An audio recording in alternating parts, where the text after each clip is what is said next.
On the flip side of my previous question of what does Castle cover, it's really important to talk about what Castle does not do, right? And what does our service not include?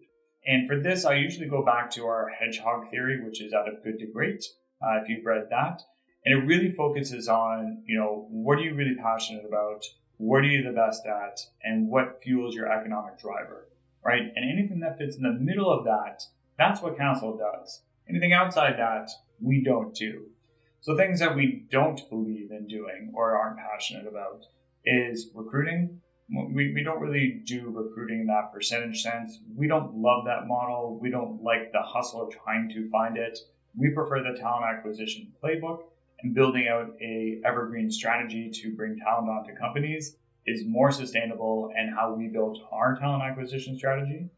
We don't do benefits. We will advise and talk about what needs to be done and what you should do, but we're not actually benefit advisors, nor are we benefit administrators. So we're not going to be entering information into your benefit database.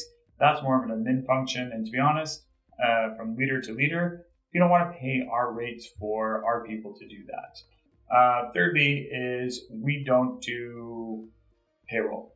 I had to think for a second there.